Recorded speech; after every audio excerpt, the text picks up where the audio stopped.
شادی کے بعد نام پہچان کے لیے کسی لفظ میں اضافہ کر دیں تو یہ معیوب اور غلط نہیں ہے، بلکہ ٹھیک اور جائز ہے۔ ایک خاتون ہے، ان کا نام زینب ہے، ان کی شادی ہو گئی ہے کسی شاکر الدین سے، تو اب اس نے زینب شاکر خود کو کہنا شروع کر دیا ہے، تو یہ معیوب نہیں ہے، غلط ہے۔ ہمارے ہاں میسج میں یہ فارورڈ میسج، اس دن میں آپ کو یہاں دکھائے دیتا، شاید میں نے ڈیلیٹ نہ کر دیا ہو،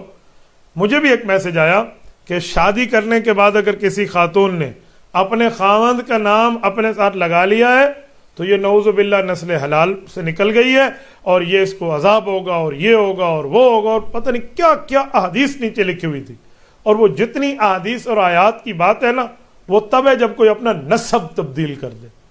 اپنا نسب، اپنی قوم، اپنی کاسٹ، اپنی فیملی تبدیل کر لے کہ جی میں آج کے بعد، پہلے میں خود کو بلوچ کہتا تھا، آج کے بعد میں خود کو آوان کہوں گا، جی پہلے میں آوان کہتا تھا، اب خود کو میں پٹھان کہوں گا، پہلے میں پٹھان کہتا تھا، اب میں خود کو فلاں کہوں گا۔ اس نے قومیت بدل دی ہے، تو وہ احادیث تو ان کے لیے تھی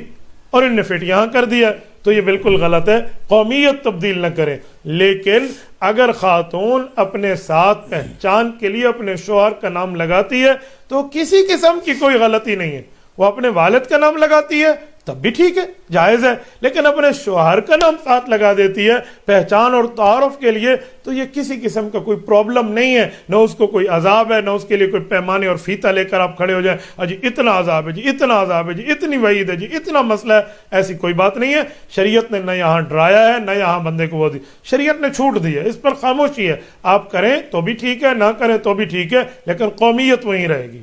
ابوت وہیں رہے گی، ابیت وہیں رہے گی، ولدیت وہیں رہے گی۔ بنت اور بیٹے ہونے کے لیے اپنے باپ کا معاملہ رہے گا، لیکن اپنے تعارف کے لیے، کوئی پہچان کے لیے، کوئی جو ہے نا کیا کہتے ہیں، کسی بات کے لیے خاوند کا نام ساتھ لگا دیتی ہے تو جرم نہیں ہے، کوئی بری بات نہیں ہے۔ شادی کے بعد یہ شوہر کا نام اپنے ساتھ لگا سکتی ہے۔